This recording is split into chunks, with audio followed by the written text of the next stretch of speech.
So what we have here is a chroma keying attempt with footage from the Casio EX-F1 camera.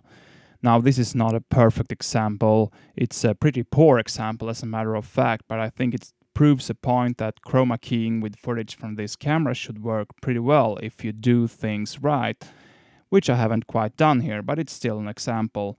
As you can see here, the background isn't lit very well, it's not very even, and furthermore, even worse if you ask me, the subject, being me, is only lit from about one side. I only had one halogen light left for the subject, so it's one of the sides of the subject is very poorly lit, and you can see the effects of the chroma keying failing here.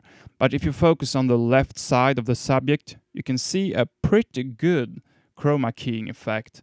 And if I would have just have taken the time to get all the lights in place, that's probably what I would have gotten from the entire subject. And that is probably a pretty good result considering we're working with a consumer level camera here that isn't expensive at all.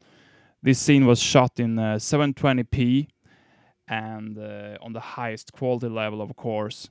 So this is what chroma keying probably can look like on the Casio EX-F1. Quite acceptable if you ask me for some, well, at least basic YouTube clips. It's obviously not good enough for some production values, but I think it's good enough for some play.